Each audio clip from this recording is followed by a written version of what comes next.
बिहार के 20% पुलिस थानों की कमान महिलाओं के हाथों में, डीजीपी भट्टी का ऐलान। बिहार के डीजीपी आरएस ने स्वतंत्रता दिवस पर यह ऐलान किया कि राज्य के 20% पुलिस थानों की कमान महिलाओं के हाथ में होगी। वर्तमान में बिहार पुलिस में लगभग 30,000 महिला अधिकारी हैं, जिनमें से 223 अधिकारी थाने प्रभारी या अतिरिक्त थाने प्रभारी के रूप में तैनात हैं।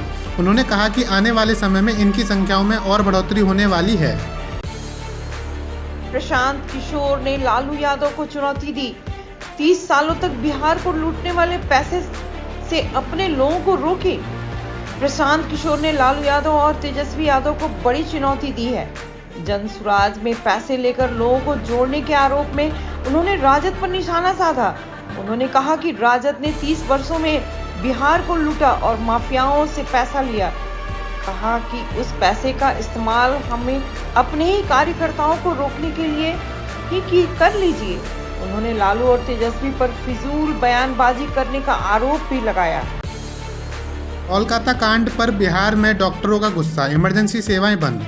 कोलकाता में महिला डॉक्टर से हुई बर्बरता के विरोध में बिहार के डॉक्टरों का गुस्सा बढ़ रहा है। पटना, मुजफ्फरपुर, दरभंगा और बेतिया के अस्पतालों में इमरजेंसी सेवाएं बंद कर दी गई हैं। पटना समेत अन्य जिलों के सरकारी अस्पतालों में पिछले 3 दिनों से ओपीडी सेवाएं भी प्रभावित हैं, जिससे मरीजों को इलाज में कठिनाई हो रही है। इससे आपातकालीन स्थिति में मरीजों को इलाज के लिए समस्या खड़ी हो गई है। बीजेपी में बाहुबली नेता सुनील पांडे की एंट्री, पशुपति पारस को लगा झटका। बिहार में विधानसभा उपचुनाव से पहले राजनीति हलचल बढ़ गई है। भोजपुर जिले के तरारी सीट से 4 बार विधायक रहे बाहुबली नेता सुनील पांडे बीजेपी में शामिल होने जा रहे हैं। उन्होंने हाल ही में रालोजपा से इस्तीफा दिया था। बीजेपी उन्हें तरारी से उपचुनाव का टिकट दे सकती है, जिसे रालोजपा के पूर्व केंद्रीय मंत्री पशुपति पारस को लगा झटका। ने की सीबीआई जांच की मांग, लिपि सिंह पर लगाए आरोप। अनंत सिंह, जो कि AK-47 और बुलेट प्रूफ जैकेट मामले में जेल में थे, शुक्रवार को बैरऊ जेल से रिहा हो गए। रिहाई के बाद उन्होंने IPS लिपि सिंह के खिलाफ सीबीआई जांच की मांग की है। अनंत सिंह का आरोप है कि उन्हें गलत तरीके से फंसाया गया और लिपि सिंह ने उनके खिलाफ एक झूठा केस चलाया। उन्होंने मुख्यमंत्री नीतीश कुमार और प्रधानमंत्री नरेंद्र मोदी से सीबीआई जांच की मांग की है।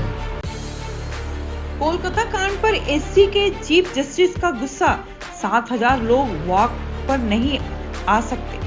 कोलकाता के RG-कर मेडिकल कॉलेज में हुई तोड़फोड़ के मामले में कलकत्ता हाई कोर्ट के चीफ जस्टिस ने कड़ी आलोचना की। 14 अगस्त की रात हुई इस घटना में ट्रेनी महिला डॉक्टर के बलात्कार और हत्या के विरोध में आयोजित प्रदर्शन के दौरान अस्पताल में जमकर तोड़फोड़ की। चीफ जस्टिस ने इसे पश्चिम बंगाल सरकार की पूर्ण विफलता करार दिया और कहा कि 7,000 लोग वॉक पर नहीं जा सकते। इसे राज्य मशीनरी की नाकामी बताया। रेप केस पर बीजेपी के आरोपों पर महुआ मोइत्रा ने दिया जवाब।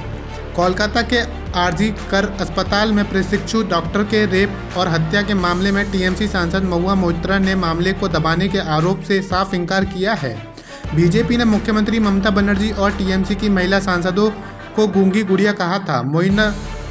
मोइत्रा ने इन आरोपों को गलत बताया और कहा कि मामले को दबाया नहीं जा रहा है। सीबीआई की स्पेशल क्राइम ब्रांच ने 5 डॉक्टरों और अस्पताल के कर्मचारियों को पूछताछ के लिए बुलाया है।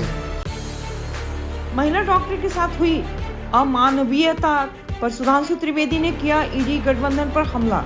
भाजपा प्रवक्ता सुधांशु त्रिवेदी ने कोलकाता में महिला डॉक्टर के साथ हुई अमानवीयता पर ईडी गठबंधन को निशाना बनाया है। उन्होंने कहा कि कोलकाता से अयोध्या और कन्नौज तक ईडी गठबंधन की मानसिकता स्पष्ट हो रही है। त्रिवेदी ने आरोप लगाया कि ममता सरकार साक्ष्यों को मिटाने की कोशिश कर सकती है और 2012 में से पश्चिम बंगाल में इस तरह की घटनाएं होती आ रही है।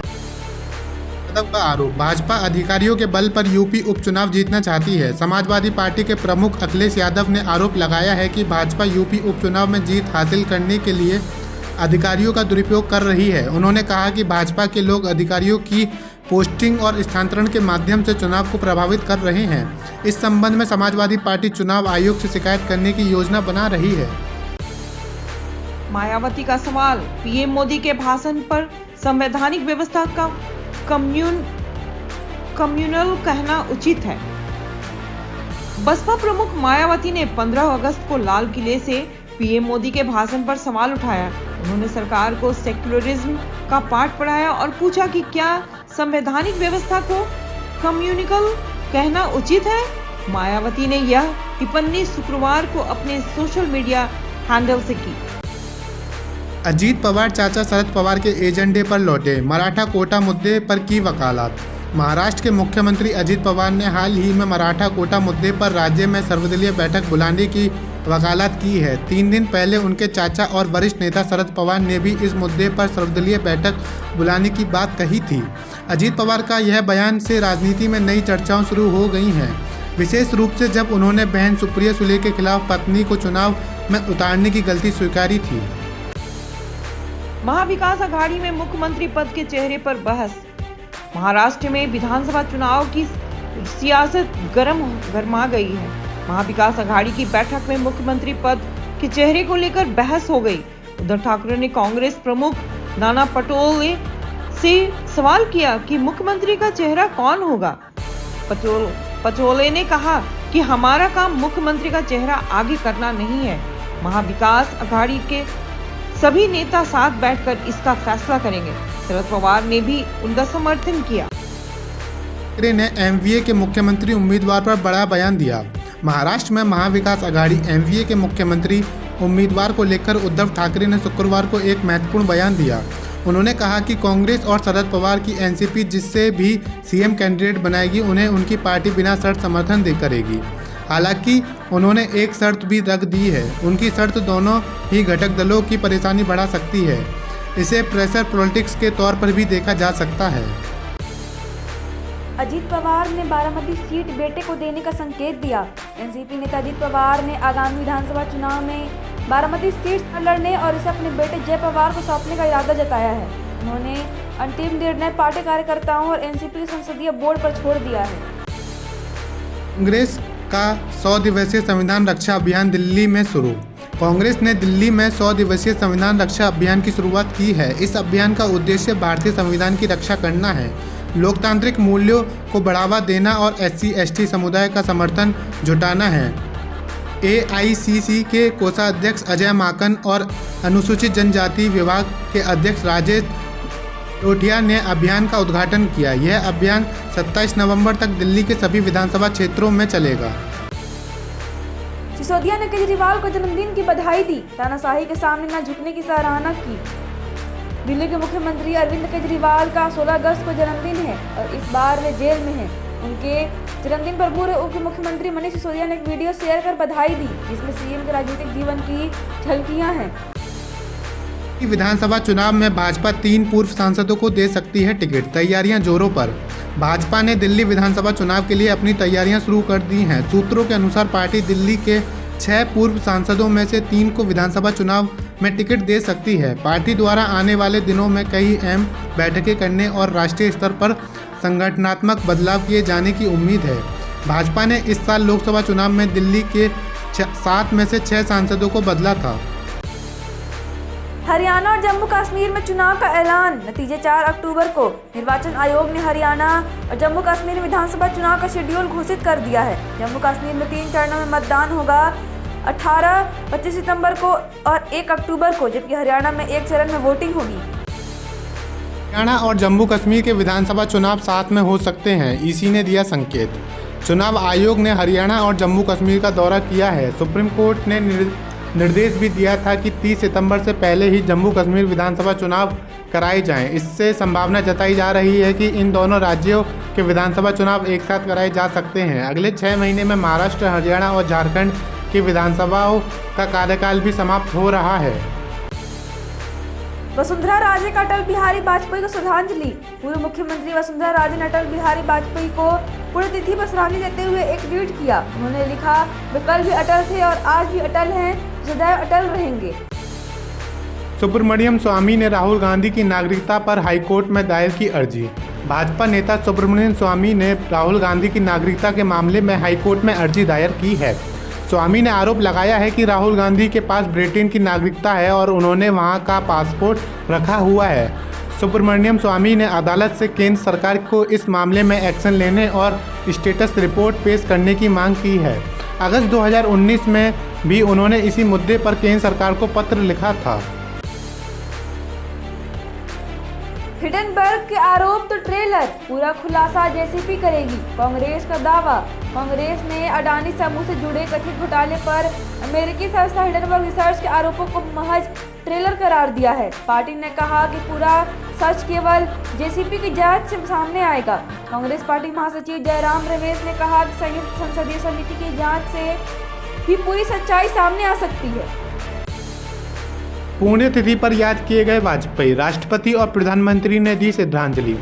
पूर्व प्रधानमंत्री अटल बिहारी वाजपेयी की पुण्यतिथि पर राष्ट्रपति द्रौपदी मुर्मू, उपराष्ट्रपति जगदीप धनखड़ और प्रधानमंत्री नरेंद्र मोदी ने सदैव अटल स्मारक पहुंचकर उन्हें श्रद्धांजलि अर्पित की। केंद्रीय कैबिनेट के तमाम मंत्री और भाजपा के वरिष्ठ नेताओं ने भी वाजपेयी की पुण्यतिथि पर श्रद्धांजलि दी।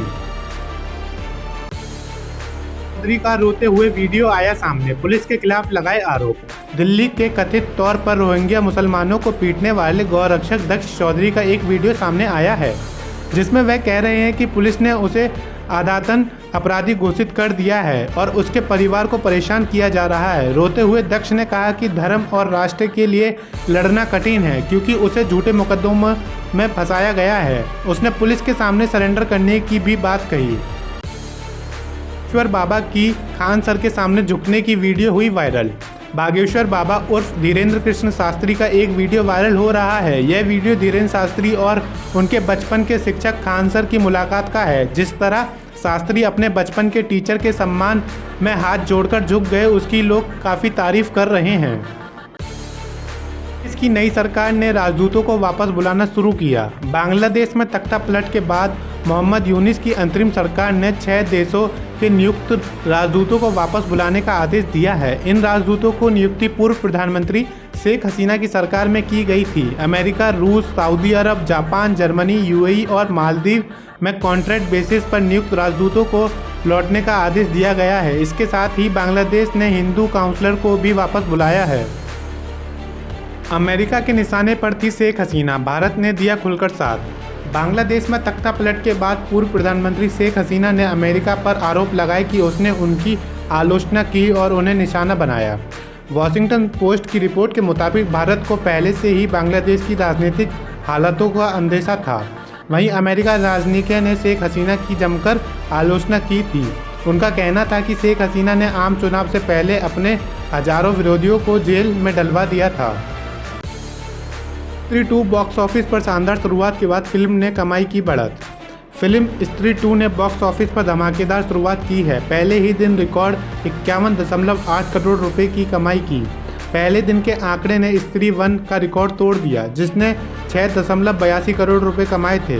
दूसरे दिन शुक्रवार को दोपहर 3 बजे तक स्त्री 2 ने 8.42 करोड़ रुपए की कमाई की है। उम्मीद है कि फिल्म को लॉन्ग वीकेंड का फ़ायदा मिलेगा और कलेक्शन में और इजाफा होगा। बीसीसीआई ने वुमेन्स T20 वर्ल्ड कप की मेजबानी से किया इंकार, यूएई प्रमुख दावेदार। बीसीसीआई ने वुमेन्स T20 वर्ल्ड कप 2024 की मेजबानी से इंकार कर दिया है, जिससे आईसीसी नए वेन्यू की खोज में है। यूएई इस टूर्नामेंट की मेजबानी के लिए प्रमुख दावेदार बनकर उभरा है। बांग्लादेश में राजनीतिक संकट के कारण वहां वर्ल्ड कप का आयोजन मुश्किल दिख रहा है।